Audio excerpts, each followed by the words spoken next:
Morning दोस्तों, आदर्श mathematics channel पर मैं विक्रम कुमार आपका स्वागत करता हूं। अभी हम लोग देखेंगे केमिस्ट्री फाउंडेशन कोर्स में। अभी एसिड बेस साल्ट पढ़ने के बाद हम इसी में रेडियो सक्रियता, रेडियो एक्टिविटी पढ़ेंगे। रेडियो एक्टिविटी देखें तो रेडियो एक्टिविटी की खोज हेनरी बैक्यूरेल ने किया था, लेकिन रेडियो सक्रियता का इकाई क्या है? क्यूरी। रेडियो सक्रियता का यूनिट अगर पूछा जाए तो हम इसको क्यूरी में मापते हैं, लेकिन इसका खोज कौन किया था? हेनरी बैक्यूरेल ने किया था। रेडियो सक्रियता का मुख्य कारण नाभिक में न्यूट्रॉन का अधिक होना है। क्या होता है रेडियो सक्रियता का मुख्य कारण? क्या? नाभिक में न्यूट्रॉन की संख्या। नाभिक है, नाभिक में जितना इलेक्ट्रॉन होता है उतना प्रोटॉन होता है, लेकिन न्यूट्रॉन क्या होता है? बढ़ते रहता है। यानी कि हम कह सकते हैं नाभिक में प्रोटॉन प्लस न्यूट्रॉन होता है, तो जितना एटॉमिक नंबर होता है उतना प्रोटॉन की संख्या होता है। लेकिन समस्थानिक, संभारिक और सम इलेक्ट्रॉनिक, सम न्यूट्रॉनिक पढ़े होइएगा तो उसमें इलेक्ट्रॉन की संख्या, प्रोटॉन की संख्या घट बढ़ होता है। लेकिन यहाँ पर देखा जाए तो हम क्या पढ़ रहे हैं? रेडियो सक्रियता का मुख्य कारण नाभिक में न्यूट्रॉन का अधिक होना। नाभिक जैसे मान लिया जाए यही एक नाभिक है, मान लिया जाए जेड है, एटॉमिक नंबर है, परमाणु संख्या है, मान लिया जाए 11। तो 11 है, तो 11 इसका क्या है? एटॉमिक नंबर, परमाणु संख्या। तो इसमें कितना हो जाएगा? जेड एटॉमिक वेट कितना होता है इसका? जब ऑड नंबर रहता था दुगुना से एक ज्यादा रहता है। तो 11 दूना 22 से 23 होगा, तो 23 इसका नाभिक में होगा टोटल। तो जितना जेड है यानी परमाणु संख्या है उतना ही इनटू प्रोटॉन की संख्या होगा। प्रोटॉन की संख्या कितना होगा? 11। और इसमें एटॉमिक वेट माइनस प्रोटॉन की संख्या बराबर न्यूट्रॉन की संख्या होता है 23 माइनस 11, यह हो जाएगा 12। यह क्या बता रहा है? 12 न्यूट्रॉन की संख्या बता रहा है। अब देखिए इसमें कह रहा है रेडियो सक्रियता का मुख्य कारण नाभिक में न्यूट्रॉन की संख्या अधिक हो। जितना अधिक रहेगा उतना रेडियो सक्रियता ज्यादा रहेगा। अगर यही बढ़कर 1.5 से ज्यादा हो जाएगा, 1.5 से ज्यादा हो जाएगा तो ये और ज्यादा सक्रियता हो जाएगा इसका।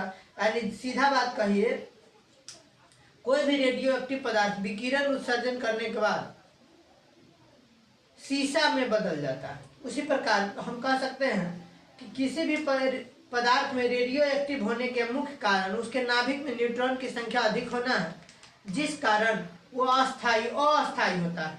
अगर न्यूट्रॉन और प्रोटॉन, न्यूट्रॉन को प्रोटॉन से डिवाइड करे, न्यूट्रॉन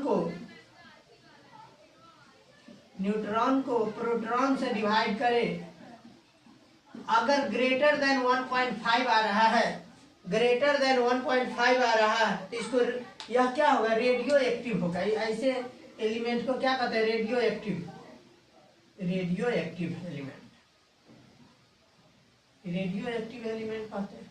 इसका मतलब रेडियो सक्रियता का मुख्य कारण नाभिक में न्यूट्रॉन का अधिक होना है। उसके बाद कह रहा है ऐसा पदार्थ रेडियो एक्टिव कहलाता है जो स्वतः ही कुछ भेदी किरण जैसे अल्फा, बीटा, गामा उत्सर्जन करते हैं। यानी वैसा पदार्थ रेडियो एक्टिव कहलाते हैं जो स्वतः ही भेदी किरण अल्फा, बीटा, गामा उत्सर्जित करते हैं। इसका मतलब अगर वह रेडियो एक्टिव एलिमेंट है, रेडियो सक्रिय एलिमेंट है, तो अल्फा, बीटा, गामा उत्सर्जन करेगा। अल्फा, बीटा, गामा उत्सर्जन करते हैं, अल्फा, बीटा, गामा उत्सर्जन करते हैं। इन तीनों ही किरणों को बैक्यूरेल किरण भी कहा जाता है। अल्फा, बीटा, गामा का बैक्यूरेल किरण भी बोलते हैं। अल्फा, बीटा, गामा जो किरण है उसको हम बैक्यूरेल किरण भी बोलते हैं। इसके आगे देखिए, वैसा पदार्थ रेडियो एक्टिव कहलाता है जो स्वतः ही कुछ भेदी किरण अल्फा, बीटा, गामा उत्सर्जन करते हैं। इन तीनों ही किरणों को बैक्यूरेल किरण कहा जाता है। गामा किरण विद्युतीय उदासीन होता है, इसकी भेदन क्षमता सर्वाधिक होती है। यह शरीर में गहराई तक प्रवेश, इसके निकलने से पदार्थ के परमाणु क्रमांक या द्रव्यमान में कोई परिवर्तन नहीं आता। यानी गामा किरण क्या है? ये विद्युत उदासीन है, न उसमें इलेक्ट्रॉन यानी न पॉजिटिव है न निगेटिव है, वह न्यूट्रल है। ये विद्युत उदासीन होता है गामा किरण विद्युतीय उदासीन होता है। इसकी भेदन क्षमता सर्वाधिक होता है, यानी कि गामा किरण का भेदन क्षमता सर्वाधिक होता है। जैसे मान लिया जाए बॉडी के अंदर अंदर तक का यह भेद बता देता है, यानी भेदन क्षमता पता चल जाता है। जिससे कि देखते हुए कोई महिला प्रेग्नेंट रहती है तो उस समय अल्ट्रासाउंड किया जाता है, यही गामा किरण का ये सब का यूज किया जाता है। किसी का पैर हाथ टूट जाता है, फ्रैक्चर हो जाता है, तो उसको क्या करते हैं, तो वो वहाँ भी इसी का गामा किरण इस सब का प्रयोग किया जाता है। तो कह रहा है गामा किरण विद्युत उदासीन होती है, इसकी भेदन क्षमता सर्वाधिक होती है, शरीर में गहराई तक प्रवेश करती है। इसके निकलने से पदार्थ के परमाणु क्रमांक या द्रव्यमान में कोई परिवर्तन नहीं आता, न इसका परमाणु क्रमांक में और परमाणु द्रव्यमान में भी कोई चेंजेस नहीं आता अल्फा तथा गामा के साथ, क्योंकि उदासीन होता है, न घटेगा न बढ़ेगा। लेकिन अल्फा तथा बीटा आयनन क्षमता अधिक होती है, अल्फा तथा बीटा का आयनन क्षमता अधिक होती है। इनके उत्सर्जन से परमाणु क्रमांक तथा परमाणु द्रव्यमान में अंतर होने लगता है। अल्फा धनात्मक तथा बीटा ऋणात्मक होता है। कहने का मतलब गामा किरण रहेगा तो न वह पॉजिटिव न उसमें क्या होगा, कह रहा है अगर वह गामा किरण होगा तो विद्युत का उदासीन होगा, न वह पॉजिटिव होगा न निगेटिव होगा, वह न्यूट्रल होगा। लेकिन अल्फा और बीटा जब रहेगा, अल्फा तथा बीटा का आयनन क्षमता अधिक होता है। यह आयनन क्षमता यानी आयनाइजेशन पोटेंशियल अधिक होता है, जिसके कारण वह आयनाइज करता है। आयनाइज क्या करता है, तो हम लोग पढ़े होइएगा पिछले क्लास में वैलेंसी बंधुता। बंधुता में क्या होता है, हम पढ़े हैं धातु, अधातु और उपधातु। उपधातु में क्या होता है, जिसका एटॉमिक लास्ट सेल में उसका इलेक्ट्रॉन की संख्या 4 होता है, तो धातु का भी काम करता है, अधातु का भी काम करता है, उपधातु काम करता है। जिसका 4 से कम होता है वह धातु होता है, और वह डायरेक्ट रूप से उसका वैलेंसी निकल जाता है। और वह भी क्या होता है, वो उसका भी आयनन क्षमता होगा, वह भी आयनाइज करेगा। किसके साथ, जिसका 4 से ज़्यादा होगा, तो 4 से ज़्यादा किसका होगा, जिसमें से 8 में से हम घटा के निकालते हैं। जैसे 7 है, 8 में 7 गया, इसका वैलेंसी 1 होता है। इसके बाद तो उसके साथ करेगा, तो वही कह रहा है अल्फा तथा बीटा आयनन क्षमता अधिक होती है। इनके उत्सर्जन से परमाणु क्रमांक तथा परमाणु द्रव्यमान में अंतर होने लगता है। अब देखिए परमाणु क्रमांक और परमाणु द्रव्यमान, अगर वह जैसे Na+Cl-, तो Na एक दे दिया, तो अब Na के पास कितना बच गया, 10 गो। और Cl के पास 17 गो था, तो एगो ले लिया, तो अब उसके पास 18 गो, वो भी स्टेबल हो गया, यह भी स्टेबल हो गया। इसका मतलब यहाँ से हम कह सकते हैं कि अल्फा तथा बीटा आयनन क्षमता अधिक होती है। इनके उत्सर्जन से परमाणु क्रमांक तथा परमाणु द्रव्यमान में अंतर होने लगता है, परमाणु द्रव्यमान में भी अंतर होता है। अल्फा तथा बीटा ऋणात्मक होता है, अल्फा तथा बीटा ऋणात्मक होता है। अल्फा धनात्मक तथा बीटा ऋणात्मक, जैसे यूरेनियम के एटॉमिक नंबर 92 है, तो अल्फा क्या है, निगेटिव है, ऋणात्मक है, बीटा धनात्मक है, और गामा क्या है, उदासीन है, न्यूट्रल है। इसके आगे जब एक अल्फा कण उत्सर्जित निकलता है तो परमाणु क्रमांक में 2 इकाई की कमी कर देता है। अगर वह अल्फा कण है तो एक कह रहा है, जब एक अल्फा कण निकलता है तो परमाणु क्रमांक में 2 इकाई की कमी कर देता है। एगो निकलेगा था 2 गो, जबकि द्रव्यमान संख्या में 4 इकाई की कमी करेगा। अगर कोई अल्फा पार्टिकल है, अल्फा कण है, तो उसमें से उसका एक इलेक्ट्रॉन अगर निकल रहा है, जब एक अल्फा कण निकल रहा है तो परमाणु क्रमांक में 2 इकाई और परमाणु द्रव्यमान में 4 इकाई का कमी होता है। जैसे यूरेनियम 92 होता है एटॉमिक नंबर, एटॉमिक वेट 235 होता है। अगर उसमें से एक अल्फा कण निकलेगा तो यूरेनियम 92 से यहाँ हो जाएगा 90, और इसमें से 4 कम करके 235 में 4 घटाइएगा तो 231 हो जाएगा। इसका मतलब हम रेडियो एक्टिव एलिमेंट देखें, जैसे 92 यूरेनियम का है और एटॉमिक वेट 238 है, तो एक अल्फा कण निकला है तो 2 कम कीजिएगा तो 92 से घट के 2 घटेगा तो 90, और 238 में से 4 घटेगा तो 234। फिर से एक बार और अल्फा कण इसमें से अगर निकाले तो फिर 90 में से 2 घटाइएगा तो 88 हो जाएगा। ये परमाणु संख्या यानी परमाणु संख्या और एटॉमिक वेट यानी एटॉमिक नंबर 88 हो जाएगा। ये 234 में 4 घटेगा 230 हो जाएगा। फिर 2 घटाइएगा तो 86 हो जाएगा, ये 226 हो जाएगा। फिर इसमें से परमाणु क्रमांक 2 घटाइएगा 84 हो जाएगा, इसमें से 4 घटाइएगा तो 222 हो जाएगा। एक बीटा कण के निकलने से द्रव्यमान संख्या में कोई परिवर्तन नहीं होता। कह रहा है अगर कोई बीटा कण है, को निकलने से द्रव्यमान संख्या में कोई परिवर्तन नहीं होता है, लेकिन किंतु परमाणु क्रमांक में 1 इकाई बढ़ जाता है। अब देखिए, परमाणु क्रमांक 1 इकाई बढ़ेगा, यानी एटॉमिक नंबर बढ़ेगा, लेकिन द्रव्यमान में कोई चेंज नहीं होगा। जैसे यूरेनियम 92 है, यूरेनियम 235, अगर बीटा का निकला तो यह हो जाएगा, यह 92 है तो यह 93 हो जाएगा, और यह कोई चेंज नहीं होगा, 235 रह जाएगा। जैसे 92 यूरेनियम 235 एक गया तो 93 हो गया, एटॉमिक नंबर 1 बढ़ गया, एटॉमिक वेट में कोई चेंज नहीं। फिर से एक और बीटा का इसमें से निकला, 93 के बाद 94 हो गया बीटा, और 235 रह गया। फिर से अगर निकला तो 95 हो जाएगा, 235, फिर से बीटा का निकला 96, डी 235, इस प्रकार हो गया। इसको मिटाते हैं, फिर इसके बाद हम अल्फा बीटा समझ गए, अब गामा देखेंगे, आगे इसको हम मिटा देते हैं।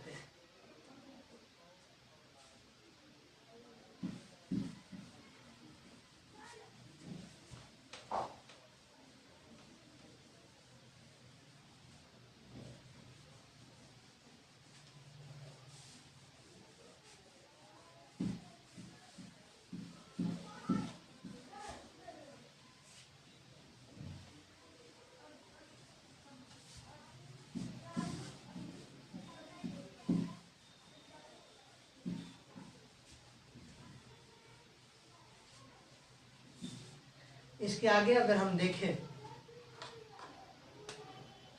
तो इसके आगे हम अगर देखें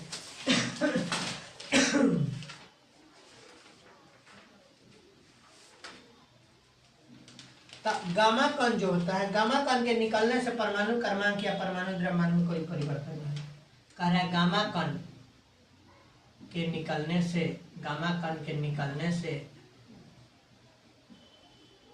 परमाणु क्रमांक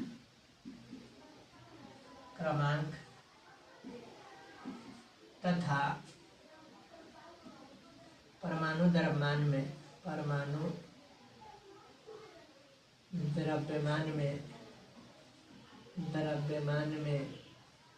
कोई परिवर्तन नहीं होता, कोई परिवर्तन नहीं होता। कहने का मतलब है, अगर कोई गामा कण है तो उसमें, अगर उसमें से गामा कण किसी कण में से निकल रहा है, पदार्थ में से निकल रहा है, तो उसमें न परमाणु क्रमांक में चेंज होगा न परमाणु द्रव्यमान। लेकिन वही बीटा कण था तो परमाणु क्रमांक में +1 हो जाता था और इसमें कोई चेंज नहीं होता था। लेकिन अल्फा कण था तो इसमें +2 होता था, इसमें +4। यही अभी हम लोग पढ़े। इसके आगे हम लोग पढ़ते हैं, कह रहा वर्ग विस्थापन के नियम पढ़ते हैं। वर्ग विस्थापन का नियम, वर्ग विस्थापन का नियम क्या होता है? वर्ग विस्थापन का नियम होता है अल्फा बीटा कण के निकलने से, अल्फा तथा बीटा कण के निकलने से, अल्फा तथा बीटा कण के निकलने से, अल्फा तथा बीटा कण के निकलने से किसी तत्व का स्थान परिवर्तन हो जाता है। किसी तत्व के स्थान परिवर्तन हो जाता है।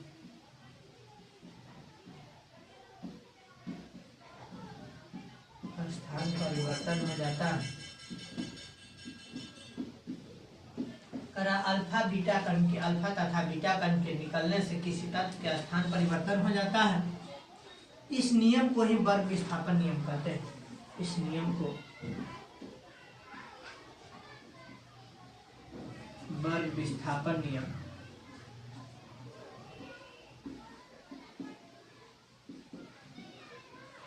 वर्ग विस्थापन नियम कहते हैं। वर्ग विस्थापन नियम कहते हैं। जैसे यूरेनियम है 92, इसका एटॉमिक वेट 235 है, बीटा कण है, एक बढ़ेगा तो यह हो जाएगा क्या, बीटा कण निकला है तो यह एक बढ़ जाएगा परमाणु क्रमांक का, यह परमाणु द्रव्यमान नहीं बढ़ेगा, 235 का 235 radioactive decay, radioactive क्षय क्या होता है? Radioactive decay, radioactive क्षय,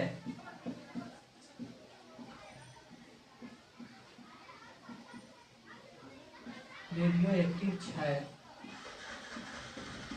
रेडियो एक्टिव क्षय क्या होता है? रेडियो एक्टिव पदार्थ निरंतर अल्फा बीटा गामा का उत्सर्जन करते रहते हैं। रेडियो एक्टिव क्षय, radioactive decay, alpha beta gamma, alpha beta तथा गामा का, अल्फा बीटा तथा गामा का, अल्फा बीटा तथा गामा का उत्सर्जन करते रहते हैं, उत्सर्जन करते रहते हैं, जिस कारण उनकी मात्रा घटती रहती है, जिस कारण उसकी मात्रा घटती रहती है, मात्रा घटती रहती है, जिस कारण उसकी मात्रा घटती रहती है, उसे क्षय कहते हैं, उसे डीके कहते हैं।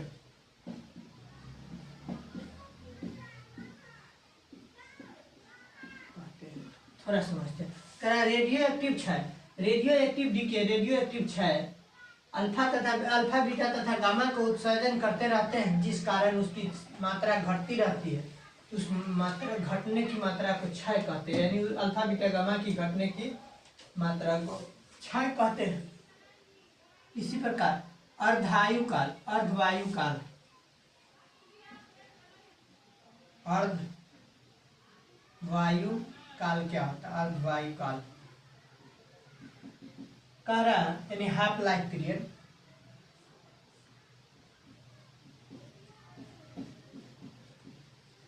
हाफ लाइफ पीरियड, इसके बारे में थोड़ा समझते हैं। हाफ लाइफ पीरियड क्या होता है? जितने समय में कोई रेडियो एक्टिव पदार्थ अपनी प्रारंभिक मात्रा के आधा रह जाती है, जितने समय में कह रहा है, जितने समय में रेडियो एक्टिव, जितने समय में कोई रेडियो एक्टिव पदार्थ, जितने समय में कोई रेडियो एक्टिव पदार्थ, रेडियो एक्टिव पदार्थ जितने समय में रेडियो एक्टिव पदार्थ अपनी प्रारंभिक मात्रा की आधा रह जाती है,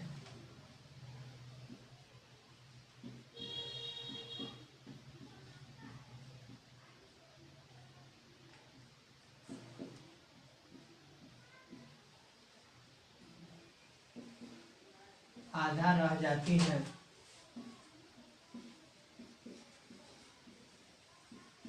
उसे अर्धवायु काल,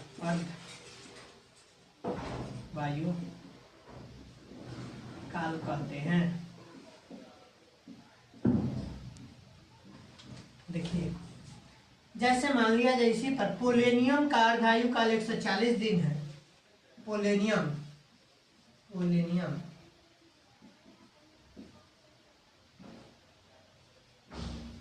का अर्धवायु काल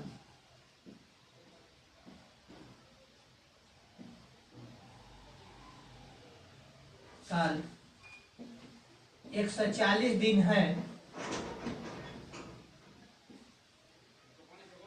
तो 30 ग्राम पोलेनियम कितने समय में 15 ग्राम हो जाएगा? 30 ग्राम कितने दिन में 15 ग्राम हो जाएगा? तब एक आधा हो जाएगा, यानी कि कितना दिन में? 140 दिन में हो रहा है, तो इसका आंसर हो जाएगा कितना? 30 ग्राम 15 ग्राम 140 दिन में हो जाएगा।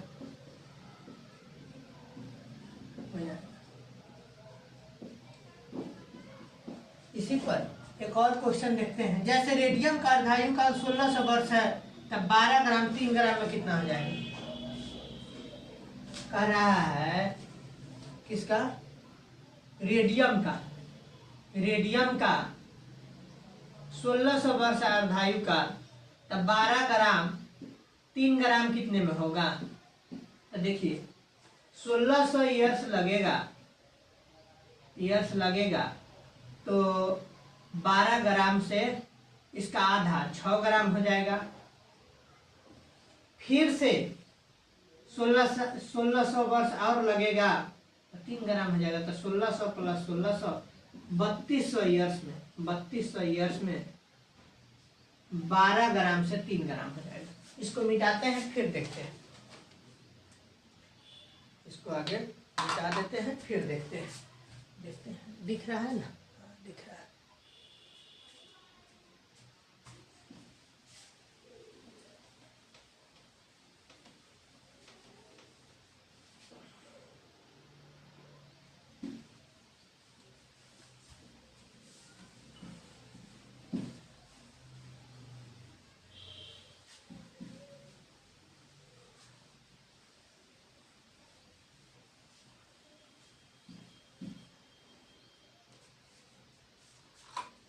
जैसे एक और क्वेश्चन देखते हैं। जैसे रेडियम का अर्धायु काल 1600 वर्ष है, तो अपने का 1/16 कितने दिन में हो जाएगा? कथी कह रहा है? रेडियम का अर्धायु काल 1600 वर्ष है। रेडियम का अर्धायु काल अर्धवायु काल 1600 वर्ष है, 1600 ईयर्स है। तो कितने दिन में अपने का 1/16 यानी 1 है तो 1/16, 1600 वर्ष में 1 का 1/2 हो जाएगा। 1600 वर्ष लिया, फिर 1/2 का 1/4 होगा, यानी इसका आधा होगा तो 1600 प्लस 1600 3200 साल लगेगा। फिर 1/4 का आधा होगा 16 साल में तो 1/8 हो जाएगा। 3200 और 1600 जोड़िएगा तो हो जाएगा, यानी हमेशा जोड़ते चलिए ना। एक बार 1600 फिर से आ गया, 1600 में 1/2 हो गया, फिर 1600 1/4 हो गया, फिर 1600 1/8 हो गया। एक बार फिर से 1/8 को 1/16 हो जाएगा, फिर से 1600 बार, तो 6400 साल में 6400 वर्ष में रेडियम अपना 1/16 हो जाएगा। 16 हो जाएगा। इसी पर हम देख रहे हैं किसी भी रेडियो एक्टिव पदार्थ का अर्धवायु काल 2 दिन है तो 4 दिन के बाद उसका कितनी मात्रा शेष रह जाएगी और औसत काल तथा अर्धायु काल में क्या संबंध है? देखिए देखते हैं। कह रहा है किसी रेडियो एक्टिव पदार्थ किसी रेडियो एक्टिव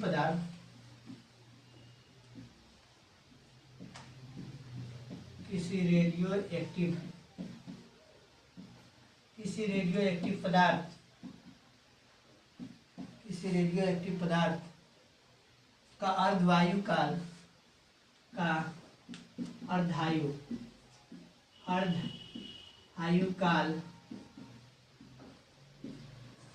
काल 2 दिन है तो 4 दिन बाद कितना शेष रह जाएगा?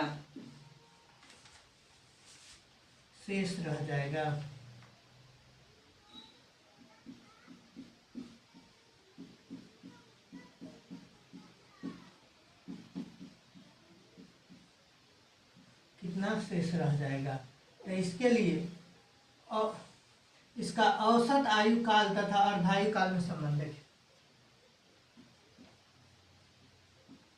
आयु काल तथा अर्धवायु काल में संबंध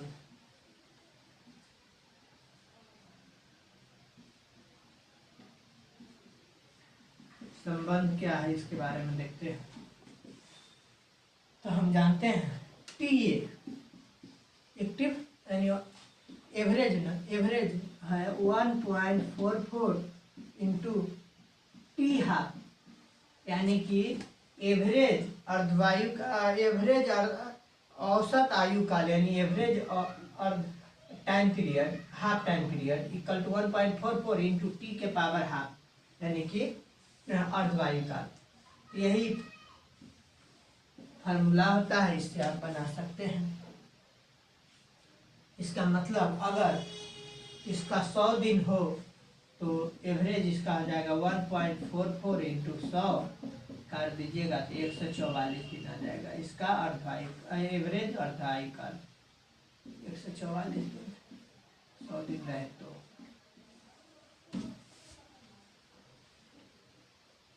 उसी प्रकार अगर यहाँ से हमको T1/2 निकालना हो, T1/2 अर्धायु काल रहे तो एवरेज TA अब मल्टीप्लाई से आ जाएगा डिवाइड में इंटू डिवाइडेड बाई 1/4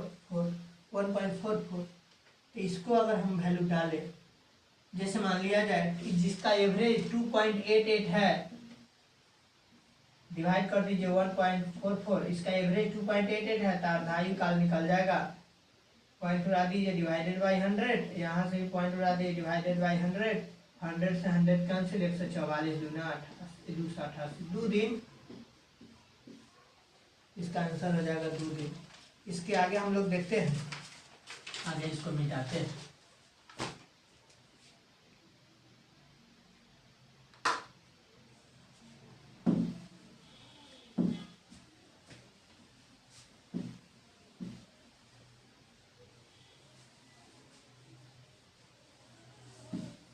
इसके आगे हम लोग देखते हैं, देखिए इसके आगे हम लोग देखते हैं कितना समय हो गया, 26 मिनट। इसके आगे हम लोग देखते हैं कृत्रिम रेडियो एक्टिविटी। अब हमको पढ़ना है कृत्रिम रेडियो एक्टिविटी की खोज इरीन क्यूरी तथा उनकी मां मैडम क्यूरी ने की। कृत्रिम रेडियो एक्टिविटी, कृत्रिम का मतलब मानव द्वारा बनाया गया, कृत्रिम रेडियो एक्टिविटी, कृत्रिम रेडियो एक्टिविटी, रेडियो एक्टिविटी, कृत्रिम रेडियो एक्टिविटी की खोज इरीन क्यूरी की खोज इरीन क्यूरी तथा उसकी माँ उनकी माँ मैडम क्यूरी ने की है। मैडम क्यूरी ने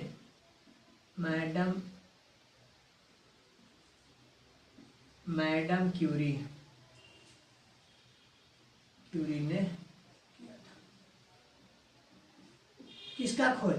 कृत्रिम रेडियो एक्टिविटी का। रेडियो एक्टिविटी का मात्रक क्यूरी होता है, हालांकि इसके अन्य मात्रक रदरफोर्ड तथा बैक्यूरेल भी। रेडियो एक्टिविटी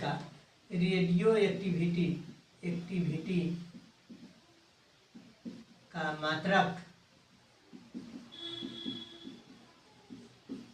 क्यूरी होता है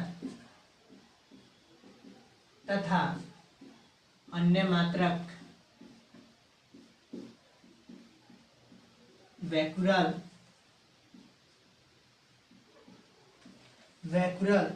तथा रदरफोर्ड भी होता है। रदरफोर्ड होता है। रेडियो एक्टिव पदार्थ द्वारा उत्सर्जित विकिरण को मापने के लिए गाइमर मूलर गणित जीएम काउंटर का प्रयोग करते हैं। रेडियो एक्टिव पदार्थ को द्वारा उत्सर्जित विकिरण, रेडियो एक्टिव पदार्थ, radio active substance, radio active पदार्थ का उत्सर्जन, रेडियो एक्टिव पदार्थ का उत्सर्जन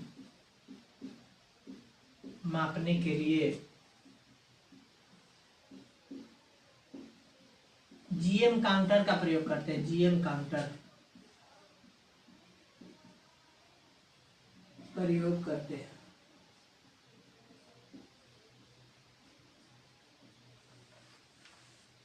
इसके आगे हम लोग पढ़ते हैं किसी पदार्थ का रेडियो एक्टिव होने का मुख्य कारण उसके नाभिक में न्यूट्रॉन की संख्या का अधिक होना है, जिस कारण वह अस्थायी होता है। इसका मतलब अगर वह neutron by proton proton greater than 1.5 है तो रेडियो एक्टिव होगा। क्या होगा? तो रेडियो एक्टिव होगा। रेडियो एक्टिव होगा। इसका मतलब जैसे मान लिया जाए सीसा पीबी, पीबी सीसा 82 और इसका एटॉमिक वेट 206 होता है। तो इसमें प्रोटॉन की संख्या 82 है, इलेक्ट्रॉन और पी बराबर जेड बराबर इलेक्ट्रॉन, यह है 82 और इसका न्यूट्रॉन की संख्या, इसका न्यूट्रॉन की संख्या यानी इसका एटॉमिक वेट कितना है? 306। तो 206 माइनस 82 कीजिएगा तो आ जाएगा 124। n बाई पी निकालेंगे, n बाई पी 124 बटा 82 काटिएगा तो 82 यानी 41 दूना 82, 41 किया 123 प्लस 1 यानी कि 1.5 से ज़्यादा है। इसका वैल्यू 1.5 से ज़्यादा है। जब 1.5 से ज़्यादा है इसका मतलब हम इसको कह सकते हैं कि अरे इसके पीछे के तत्व रेडियो एक्टिव नहीं होगा। इससे पीछे का तत्व कोई भी रेडियो एक्टिव नहीं, इसके पीछे का तत्व कोई रेडियो एक्टिव नहीं होगा। इसके आगे हम लोग देखते हैं, इसके आगे जैसे मान लिया जाए आयनन विभव देखा जाए, आयनाइजेशन पोटेंशियल, आयनन विभव। 1 मिनट रुक जाइए, अच्छा से नहीं चल रहा है, दूसरा लेके देखते हैं। अब देखा जाए आयनन विभव, आयनन विभव, आयनन विभव अगर देखा जाए आयनाइजेशन पोटेंशियल, आयनाइजेशन पोटेंशियल जो होता है सबसे ज्यादा अल्फा का होता है, उसके बाद बीटा का होता है, सबसे कम गामा का होता है। उसी प्रकार आयनन विभव के बाद आयनन क्षमता, आयनन क्षमता देखा जाए, आयनन क्षमता जो होता है यह भी सबसे ज्यादा अल्फा तब बीटा तब गामा होता है। उसके बाद फोटोग्राफिक प्लेट पर प्रभाव, ये भी यही होता है, फोटोग्राफिक प्लेट पर प्रभाव, प्लेट पर प्रभाव, ये भी सबसे ज्यादा अल्फा प्लस बीटा तब गामा, सबसे कम गामा होता है। भेद क्षमता, भेदने की क्षमता सबसे ज्यादा गामा का होता है, भेदन क्षमता सबसे ज्यादा गामा, उससे कम बीटा, सबसे कम अल्फा का होता है भेदन क्षमता। उसी प्रकार गति देखा जाए, गति भी इसी प्रकार होता है भेदन क्षमता के हिसाब से, गामा सबसे ज्यादा तब बीटा, सबसे कम अल्फा, भेदन क्षमता हो गया। अगर आवेश देखा जाए, आवेश यानी चार्ज पार्टिकल, आवेश में अल्फा पर देखिएगा, अल्फा जो होता है इस पर +2 इकाई धन आवेश होता है, इस पर +2 धन इकाई होता है, इस पर +2 होता है। बीटा पर इस पर इकाई ऋण 1 इकाई ऋण आवेश होता है, इसमें -1 होता है और इस पर कोई आवेश नहीं होता है, इस पर गामा पर 0 यानी कोई आवेश नहीं होता है। उसी प्रकार आवेश के बाद हम देखते हैं इसका प्रकृति, नेचर, नेचर कैसा होता है। इसका अगर हम नेचर देखें तो हीलियम पर, इसका अगर नेचर देखें प्रकृति, इसका जो प्रकृति होता है, नेचर जो होता है वह अल्फा का या हीलियम नाभिक होता है, हीलियम का नाभिक होता है। अल्फा जो है हीलियम का नाभिक होता है, हीलियम जिसका एटॉमिक नंबर 2, एटॉमिक वेट 4 होता है, का नाभिक होता है, नाभिक होता है। इसे He2+ भी कहते हैं, He2+। उसी प्रकार यह इलेक्ट्रॉन होता है बीटा, प्रकृति इसका यह इलेक्ट्रॉन होता है, इलेक्ट्रॉन होता है तथा इसका विद्युत चुंबकीय तरंगे, इसका विद्युत चुंबकीय तरंग है। गामा क्या है? विद्युत चुंबकीय तरंग है। गामा जो है विद्युत चुंबकीय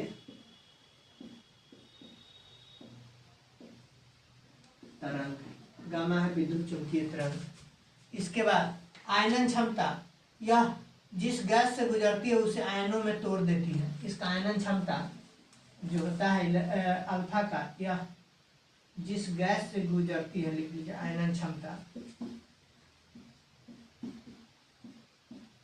यह जिस गैस से गुजरती है, जिस गैस से गुजरती है, जिस गैस से गुजरती है, जिस गैस से गुजरती है, जिस गैस से गुजरती है उसे आयनों में तोड़ देती है, उसे आयनों में तोड़ देती है।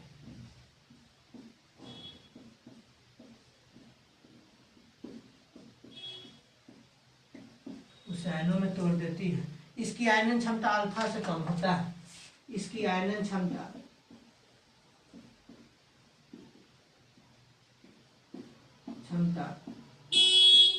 अल्फा से कम होती है। इसका आयनन क्षमता अल्फा से कम होती है। इसकी आयनन क्षमता सबसे कम होती है गामा। इसका आयनन क्षमता सबसे कम।